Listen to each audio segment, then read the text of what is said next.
tetap mengasihi di tengah penderitaan. Di dalam Ibrani 4 ayat yang ke-15 dikatakan, sebab imam besar yang kita punya bukanlah imam besar yang tidak dapat turut merasakan kelemahan-kelemahan kita.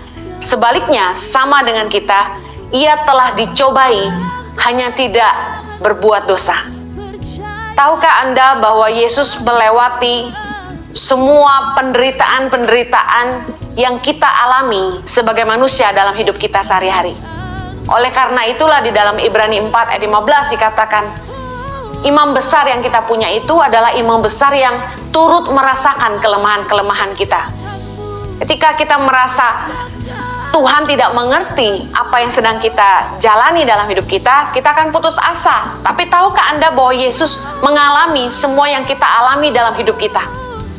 Penderitaan apa yang kita alami dan Yesus tidak alami? Difitnah segala yang jahat oleh orang-orang yang iri hati kepada kita. Dikata-katai oleh orang-orang yang berusaha menjatuhkan kita. Mereka mengatakan hal-hal yang tidak baik, yang tidak kita lakukan. Penderitaan apa yang hari ini kita alami dalam hidup kita yang tidak Yesus alami? Dia imam besar yang mengerti kelemahan-kelemahan dan setiap masalah dan penderitaan kita. Saya ingin share apa yang terjadi di atas kayu salib. Ketika Yesus di tengah-tengah penderitaannya, di puncak rasa sakitnya, seorang Yesus tetap menyatakan kasihnya. Ada 3 perbuatan kasih Yesus di atas salib. Yang pertama, Yesus mengampuni penjahat yang disalib di sebelahnya. Dalam Lukas 23 ayat 39, seorang dari penjahat yang digantung itu menghujat dia, katanya, bukankah engkau adalah Kristus? Selamatkanlah dirimu dan kami. Tetapi yang seorang menegur dia, katanya, tidakkah engkau takut juga tidak kepada Allah, sedang engkau menerima hukuman yang sama? Yesus tergantung setengah mati, kesakitan, lalu dihujat oleh salah satu penjahat. Kalau kita yang jadi Yesus, pasti kita udah marah, pasti kita sudah memberikan sumpah serapah. Tapi Yesus diam saja. Di ayat yang ke-41, penjahat yang di sebelahnya berkata begini, kita memang selayaknya dihukum, sebab kita menerima balasan yang setimpal dengan perbuatan kita. Tetapi orang ini tidak berbuat sesuatu yang salah. Lalu ia berkata, Yesus, ingatlah akan aku apabila engkau datang sebagai Raja. Ayat 43, kata Yesus kepadanya, aku berkata kepadamu, sesungguhnya hari ini juga engkau akan ada bersama-sama dengan aku di dalam Firdaus. Bayangkan di tengah penderitaannya, Yesus tetap bereaksi dengan kasih. Yesus menunjukkan kemurahannya sampai titik penghabisan. Dia memberikan kemurahannya kepada penjahat yang disalib di sebelahnya. Biasanya orang kalau sedang susah, itu lebih fokus kepada diri sendiri. Orang biasanya kalau dia sendiri lagi menderita, dia nggak bisa mikirin yang lain. Dia akan pikir tentang kesusahannya sendiri. Dan kalau ada orang yang justru datang dan menghina dia, bukannya menolong dia, pasti marah. Kamu cuma bisa ngomong, nggak nolong, udah pasti gitu. Tapi yang luar biasanya, Yesus tetap bereaksi benar di tengah tekanan. Yesus tetap menunjukkan kasih di atas kayu salib. Saya tidak habis pikir bagaimana di saat Yesus tergantung setengah mati, kesakitan, dihina, dihujat, tapi Yesus masih bisa menunjukkan kasihnya kepada penjahat yang ada di sebelahnya. Perbuatan kasih Yesus yang kedua di atas kayu salib adalah Yesus mengampuni orang-orang yang menyalibkannya. Dalam Lukas 23 ayat 34, Yesus berkata, ya Bapa, ampunilah mereka, sebab mereka tidak tahu apa yang mereka perbuat. Dan mereka membuang undi untuk membagi pakaiannya. Betapa luar biasanya kasih Yesus. bukannya membenci, marah, mengutuk orang-orang yang telah menyalibkan dia, orang-orang yang telah memfitnah, menganiaya, menuduhkan segala yang jahat kepadanya. Allah Yesus bereaksi sebaliknya. Yesus menunjukkan kasih yang begitu besar, bukannya menyumpahi mereka. Yesus malah mendoakan mereka. Kuasa pengampunan itu memberi kekuatan. Luar biasa betapa Yesus bukannya membalas kejahatan dengan kejahatan. Saya yakin Yesus punya kemampuan. Yesus punya kekuatan untuk melawan mereka semua. Yesus bisa saja berdoa dan minta Bapa turunkan api dari langit dan membakar mereka semua. Mungkin kalau kita yang disakiti seperti Yesus, itu yang akan kita lakukan. Tapi mari belajar bagaimana reaksi Yesus di tengah-tengah penderitaan. Yesus malah memberkati mereka dengan doa yang begitu tulus.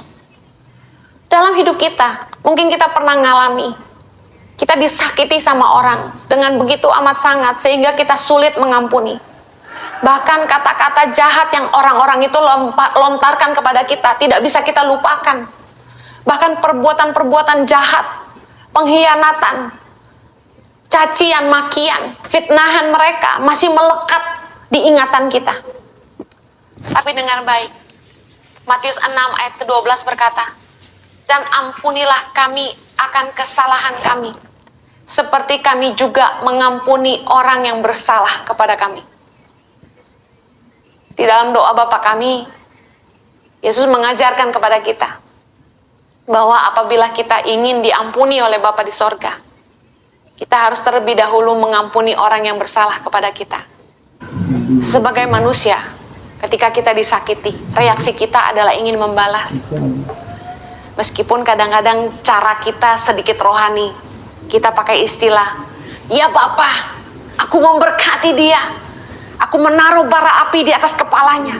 Padahal sesungguhnya kita sedang melepaskan kutuk di balik doa kita. Hati-hati dengan perenungan hati kita, karena Tuhan melihat isi hati kita. Dia Tuhan yang menyelidiki hati kita.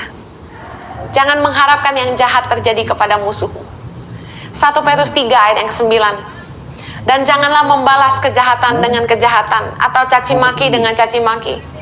Tetapi sebaliknya, hendaklah kamu memberkati, karena untuk itulah kamu dipanggil, yaitu untuk memperoleh berkat." Dengar anak-anak Tuhan, kamu dipanggil untuk memperoleh berkat. Jangan jadi sama dengan orang-orang yang berbuat jahat. Percayalah bahwa pembelaan itu datang dari Tuhan. Amsal 20:22 berkata begini, "Janganlah engkau berkata, aku akan membalas kejahatan. Nantikanlah Tuhan, Ia akan menyelamatkan engkau." Jangan pernah membalas kejahatan dengan kejahatan. Bagian pembalasan itu dari Tuhan, bukan dari kita. Kadang-kadang Tuhan pakai berbagai cara yang mungkin gak nyaman buat daging kita. Tapi milikilah iman bahwa apapun yang terjadi dalam hidupmu, jangan balas kejahatan dengan kejahatan. Itu bagian Tuhan. Percayalah bahwa Tuhan mengasihi kita, rencananya sempurna. Bahwa niat jahat orang Tuhan sanggup pakai untuk mendatangkan kebaikan bagi hidup kita. Perbuatan kasih Yesus di atas kayu salib yang ketiga adalah Dia taat sampai mati untuk menebus dosa umat manusia. Salib adalah bukti kasih Yesus bagi dunia. Mungkin hari ini iman kita goyah, pengharapan kita hampir pupus. Tapi dengar baik firman Tuhan. Tetap sabar dalam penderitaan, tetap mengucap syukur, tetap bereaksi benar. Jangan berhenti berharap, jangan berhenti berdoa. Percayalah Tuhan akan menjawab doa kita. Milikilah iman. Yesus telah mati buat dosa-dosa kita sebagai bukti kasihnya. Salib adalah bukti kasih Yesus bagi kita. Tapi apa bukti kasih orang percaya? Bukti kasih kita kepada Tuhan adalah iman. Bahwa semuanya harus terjadi sesuai dengan kehendaknya. Tapi biarlah kita orang percaya tetap kuat dan berpegang kepada firman-Nya. Saya tutup dengan ayat terakhir. Ibrani 4 ayat yang ke-16.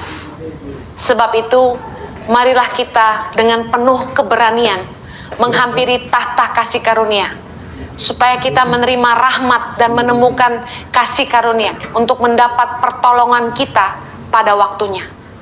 Saya percaya pertolongan Tuhan itu selalu tepat waktu. Mari hampiri tahta kasih karunia. Di tengah-tengah penderitaan, di tengah-tengah masalah yang tidak kunjung selesai, mari kuatkanlah kepercayaanmu kepada Tuhan. Percayalah bahwa pertolongan Tuhan itu selalu tepat waktu. Hampiri tahta kasih karunia-Nya, mintalah anugerah-Nya.